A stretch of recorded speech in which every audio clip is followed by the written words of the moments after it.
Bienvenue sur Africa 24 dans cette nouvelle édition de l'Africa Tonight. Au sommaire de l'actualité, ce sont finalement 2,4 milliards d'euros qui ont été promis par les bailleurs de fonds au pays du G5 Sahel. La première rencontre entre les partenaires s'est tenue ce 6 décembre à Nouakchott en Mauritanie. Au Tchad, le processus de la modernisation des mécanismes de mobilisation des recettes hors pétrole est lancé, une mesure qui vise à améliorer notamment le recouvrement des recettes fiscales et douanières. Et puis l'industrie du cacao, une menace pour la biodiversité et le climat. Selon un récent rapport, la filière est responsable d'une déforestation massive en Côte d'Ivoire et au Ghana, les deux premiers producteurs mondiaux. C'était un succès selon les chefs d'État du G5 Sahel, le sommet extraordinaire des pays de la force conjointe et ses partenaires. La rencontre qui s'est tenue ce 6 décembre dans la capitale mauritanienne Nouakchott avait pour but de mobiliser 2 milliards d'euros, une somme destinée au financement de la première phase du programme d'investissement prioritaire de l'organisation. Les précisions de Marcel Farba-Maroun.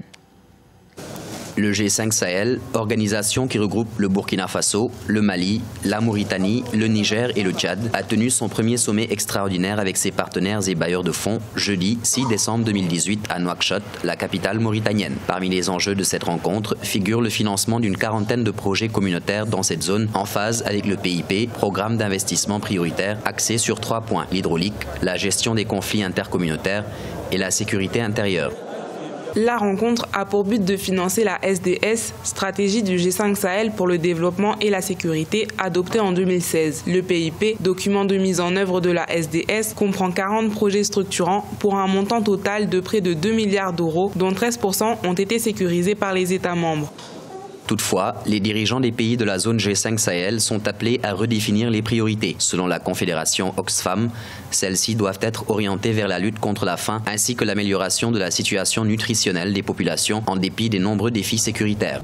Je crois que c'est le déficit de soins et le manque de nourriture qui est en partie cause de cette insécurité. Vous savez que dans certaines parties des pays du G5, et les populations se sentent délaissées. Donc, c'est un terreau fertile pour la situation que nous vivons aujourd'hui. Dans un récent rapport sur l'état de la sécurité alimentaire et de la nutrition, l'Organisation des Nations Unies indique que le Sahel est la partie du monde qui a enregistré la plus importante progression du nombre de personnes sous-alimentées en 2017, avec 13,1 millions d'individus. Ils sont désormais libres après 4 mois passés en prison à Kinshasa. Les 7 militants pro-démocratie congolais avaient été arrêtés alors qu'ils sensibilisaient la population contre l'utilisation de la machine à voter, un outil décrié par la société civile et une partie de l'opposition congolaise qui affirme qu'elle favorise la fraude électorale. À noter que ces machines électroniques seront utilisées pour la première fois en République démocratique du Congo lors des élections générales, dont la présidentielle qui doit se tenir le 23 décembre 2018. Longtemps dépendant du pétrole, le Tchad veut maintenant exploiter d'autres sources de revenus. Ainsi, dans le budget 2019, les autorités prévoient la mobilisation des ressources domestiques pour supporter le programme de relance économique. Un projet ambitieux qui a bénéficié d'une aide d'environ 35 milliards de francs CFA de la part des partenaires. Mahamat Ramadan, Tcherendassa. Au Tchad, pour faire face au choc économique exogène, le gouvernement a lancé le processus de la modernisation des mécanismes de mobilisation des recettes hors pétrole. Selon les autorités, ce projet contribuera à renforcer la lutte contre la fraude et l'évasion fiscale et améliorera le recouvrement des recettes intérieures de l'État. Il devient donc impérieux pour le Tchad de mettre un accent particulier sur la mobilisation des ressources domestiques en vue de pérenniser les sources de financement de la dépense publique. Ainsi, ce projet vise un double objectif. Premièrement, celui d'améliorer le recouvrement et la gestion des recettes fiscales et douanières. Deuxièmement, renforcer les capacités institutionnelles de mobilisation et de contrôle des recettes dans les ministères clés du gouvernement.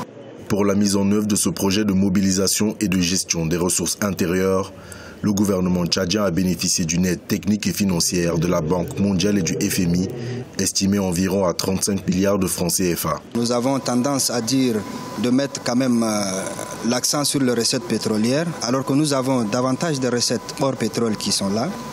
Et raison pour laquelle nous avons réfléchi et nous avons préparé ce projet. Et nous avons eu une assistance financière de la Banque mondiale. Donc cet apport vient de nous appuyer pour qu'on puisse quand même mobiliser davantage les recettes hors pétrole. Pour rappel, selon les prévisions du ministère des Finances et du Budget, la croissance économique en 2019 au Tchad serait de l'ordre de 6,9% et le taux de croissance hors recettes pétrolières se situerait à 3%. La déforestation liée à la culture du cacao pour l'industrie du chocolat se poursuit en Côte d'Ivoire et au Ghana, les deux premiers producteurs mondiaux. En Côte d'Ivoire, par exemple, qui produit 40% de leur banc mondial, 13 748 hectares de forêt ont été détruits dans la région cacaoyère du Sud-Est. Un phénomène qui menace la biodiversité, mais aussi plus largement le climat. Cheikh Omar Bandaogo. Malgré l'engagement en 2017 des principales entreprises du secteur du chocolat et du cacao à mettre fin à la déforestation liée à la culture du cacao, l'Organisation internationale de défense de l'environnement Mighty Earth fait noter dans un récent rapport une croissance importante de la déforestation au Ghana et en Côte d'Ivoire. Des analyses satellites ont montré qu'entre novembre 2017 et septembre 2018, et rien que pour la région cacaoyère du sud-ouest, environ 13 748 hectares de forêt ont été détruits, soit l'équivalent de 15 000 terrains de football. En 2017, les principales entreprises du secteur du chocolat et du cacao s'étaient engagées avec la Côte d'Ivoire et le Ghana à transformer la filière en créant l'initiative Cacao et Forêt pour mettre fin à la déforestation liée à la production de cacao. Mais Mighty Earth souligne que le secteur du chocolat continue de s'approvisionner en cacao auprès des fournisseurs impliqués dans la destruction des dernières forêts d'Afrique de l'Ouest. Les plans de cacao, les pépinières, les programmes de développement des plants, tout ça, c'est financé en grande partie par les chocolatiers. Et si ces plans-là ne peuvent se développer que dans les zones forestières majoritairement, les gens vont attaquer les forêts. Donc c'est sûr que ces engagements-là, c'est vrai, on peut les prendre, mais dans le fond, ça ne peut pas être forcément respecté. Voilà, parce que l'enjeu est vraiment économique. On a besoin de rendement, on a besoin de production. L'ONG note cependant que des progrès évidents ont été accomplis à certains endroits et qu'il est donc possible pour les chocolatiers et les autorités locales d'entreprendre des changements positifs. En Tunisie, les avocats annoncent une grève générale le 10 décembre prochain. Ils protestent contre des mesures contenues dans l'article 34 de la loi de finances pour l'exercice 2019. Ces mesures rejetées portent, selon l'ordre des avocats, atteinte au secret professionnel de l'avocat et compromettent la relation entre lui et ses clients. Les magistrats appellent également tous les bâtonniers à œuvrer de manière concrète pour protéger la profession et défendre ses principes.